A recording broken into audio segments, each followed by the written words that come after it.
Peace in, folks. How you doing? Use the force. Positive mental attitude. You know how we do. So, bollocks to the empire. It's right, chill out.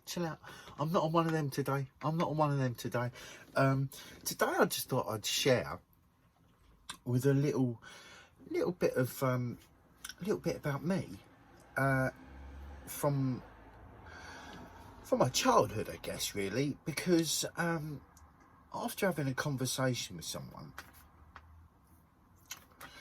and seeing there's been a few things recently that have been like on my social medias about working on your inner child and stuff like that, and one of the people who I speak to is actually a psychologist, and they basically had brought this up. They were sort of like asking me about a few things, and I'm all open to being probed, right? I'm an open book. I'm like, read me. Do you know what I mean? Nothing to hide out here. Because I know I have a very childlike way, right? There's a part of me that's really childish. And that is because I never fucking let go of my inner child, right? And I'll give you a bit of background on that, right? And why that is, and how that came to be, and why I've continued to, as I said, hold hands and walk side by side with my inner child since I was a child. So, like I've mentioned in some other videos, that when I was like in between the ages of, I guess, 8 and 12, there was a lot of communication with my parents, particularly in between the ages of 10 and 12. And I say my parents, what I mean is my mum and my stepdad. My dad, bless his cotton socks, couldn't have really gone through this. He could not do any confrontation. Anyway, this is not about that. Move over, Daddy. I will speak about you later. But so I would, because I was having loads of troubles at school. I missed my last year of the last, like, I think it was 4 to 6 months of schooling in infant school, right? So I was held back a year. And after that, it was just fucking brutal because I was picked on a lot. You know, you're held back a year. So I was an older kid in the year below me, and they were all like, there was loads of fighting. It was never like 1 or 2 of them. It was always 3, 4, 5, 6 of them. And it was harrowing. And I'm a gobby. I've got a mouth, right? I was a gobby little shit, right? I'd give as much as I'd get. So anyway, this really started to put pressure on my home life, right? You know, so you got to think, my mum and dad split up when I was 4. By the time I had to repeat my last year of infant school, right? From that point on, the age of 5, 6, I was in trouble all the way through school until I finally got myself kicked out, right? So, you know, infant school, I'd be fighting with other kids on the playground. You know, I'd be sent against a wall, all of this. I got sent to the headmaster's office. I actually, by the end of it, right, I learned to play the xylophone, right? Because I couldn't go to certain classes in infant school, right? And I'd go into the headmistress's office, because it was a lady, and she had me play the xylophone. Anyway, so home life really started getting a bit of a battering. Mum and my stepdad got together, I think, when I was about 6. So by the time I was 8, he'd been about for a couple of years. So by the time I'm 10, like literally, I'm arguing nearly every night with my mum and my stepdad, right? And I mean, it would just go off. And there would just be a lot of screaming and shouting. And, you know, my mum particularly was trying to get to the bottom of what was going on, and my stepdad was just backing her up, really, you know. And so, but what actually started happening was we went from arguing to talking. Like, we'd be arguing at the beginning of the night, it'd be, and then we get to like conversation.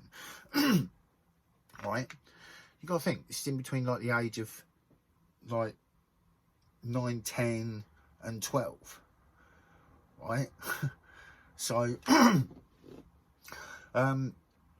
within a period of time, whatever that was, right? But we really got into, there was less arguing and more just talking, because, you know, my mum had really started to pull it out of me, and I'd been working on myself so that I could speak to my mum and try and tell them how I was feeling and what I was going through and what was going on. So while a lot of kids were being kids, not getting in trouble at school, not being held back, fitting in without even needing to try, right?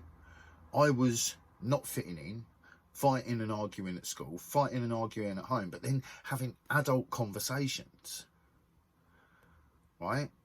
And working on myself internally so that I could have these adult conversations, so I could express things to my mum, right? Well, kids being kids, I was starting to do that. So that's a whole sort of aspect of things that many people don't know. And why would you? Right? But that's what was happening. So, and in that time period was where I was doing like a lot of like, I don't know, it was remapping, I guess. I was mapping like my mind out, you know, and then it carried on, and then it stopped, and then it started again. But that core starting, you know, yeah, it was just after what they call the formative years, but at that point in time, you know, after my mum and dad had split up, right just before my teens, I was addressing childhood trauma as it was happening. And as I went through that, I fucking swore to myself that I would never let go of that. I would never let go of how I felt, how I saw things, and why. Because I hated the school system, because it was so non-emotional. And I was having emotional problems, and they didn't give a shit. You know, it was shut up, fit in. No, like, nothing, right? That's why I ended up getting myself kicked out of the mainstream school I was going to, a school called Downlands in West Sussex. And I actively got myself expelled because at the age of about 8, I started going to a pupil referral unit, right? Which was awesome. There was only about 8, maybe 10 kids. The woman who run it, this lady called Miss Vickers, was epic. She gave a shit about us, right? She didn't see us as troublemakers. She talked to us, found out what was happening inside, right? She cared, so you could be yourself. She, you know, they wouldn't just talk to you like, you know, shut up and get on with it. It was like, what's going on? Come and talk to me. Tell me what's happening. How's your home life going? What happened last night? Are you all right? Right? That's not what happens at mainstream school. Unfortunately, I think within about a year or two, I think I've been maybe going there for 2 years. I think I was going back. That was when I was crossing over and going from, what's that, secondary school into senior school. I don't remember any of the, I didn't give a shit, still don't. I was going up into Downlands, right? That's all I can say. And at the end of my last year at the secondary school, is it, pre-senior school I would call it, you know, so around that age, 10, 11, my old place had said to me, they were like, you can't stay here anymore. Like, you've progressed, your grades have come up, we can't do anything for you, you're no problem, you're focused. And I was like, what? I can't stay here anymore. It's like, but that's the reason why I'm focused, because I'm in an environment like this, right? So then, on my first day of schooling in Downlands, the headmaster, head of year, and there was like a head of like the lower 3 years, all in an office, called me in and just said, we just want to let you know that we're aware of you, none of your games, none of your antics are going to wash here, so you better buck up. Just to say, the tutorial unit I went to, I was only going there, I think I was going there 3 days a week and doing normal school too. So I was still in normal school, and that was still hellish. But, you know, I've never been one to just take bullshit off of people, do you know what I mean? So I'd get shit off of the kids and I'd fucking give them shit back. But anyway, so first year of fucking Downlands, and that was my reception. And I was just like, nice. So, now, did I manage to go... I wanted to go back to Mole Place tutorial unit. That's what it was, the pupil referral unit. And they wouldn't send me there. I was like, my whole first year was, I was trying to be good, but I was pissed off with them. And, you know, there was still idiots in my class that I'd been with in fucking the school before. I'd made some new friends, which was nice. But the idiots were there, the ones that were picking on me. I call them idiots. That's not very nice, but they weren't very nice to me back then. So I didn't really have a lot of time for that. So anyway, long and short is, by the second year, I said to the headmaster, if you don't put me to the pupil referral unit, I am going to get myself kicked out of this school. And he was, you can't do that. It's fine. Watch me.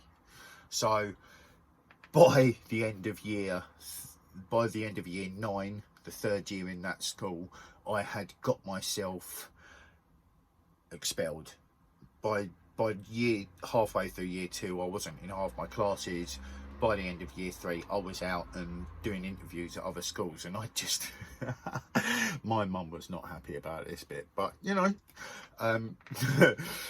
we went to, like, I think we went to 2, we were booked for 3, but after I'd done the same thing to the first 2, she just didn't even try and take me to the third school. I just sat there in front of the headmaster. I said, if you let me in, I'm going to trash every single classroom and throw rulers at all the teachers. I was like, if I come to your school, I'm going to cause you mayhem. And I got into the pupil referral unit, and I finished my schooling there, and it was very nice because the woman cared. You know, she brought to my attention that ADHD was a thing, and my parents took me to a private hospital and they tested me positive for it. I don't know how much I put into that, but it made a bit of sense as to how I was. I always had a bit more energy, you know, I'm a quick thinker, and multiple other things that fall into the categories. But there's so many different categories of ADHD, and it's much like the autism spectrum. They just want to fucking label kids with shit, right? So if you're the type of person that's going to grow up to say bollocks to the empire, they want to shut that shit down as quickly as they can, don't they? So my point is, while a lot of people were having a childhood, I was being introspective. That doesn't mean that therefore I carried that on and I became this perfect student. Quite the opposite. I was being introspective, so I was becoming aware. So I was being aware of all the bullshit around, right? Hence my dislike of society. So I think that might just help. And even if the people who... I just thought that was worth sharing, right? Because that's what set me on my path to... I love the way I raise up there. Set me on my path to awareness, and why I don't have really any baggage from my childhood, because I dealt with it and I kept that child with me. I never let go. I was like, nah, I need to remember you and we're going to get through this. So I've been the child and the parent all at the same time, right? Because that's what I was taught to do, and we're up on that damn time already. Let's say, use the force, motherfuckers. Positive mental attitude. Let's be kind with our thoughts to ourselves and others. Let's keep loving our heart for ourselves and others, and let's get it. Get what, John? Awareness, of course. Peace in.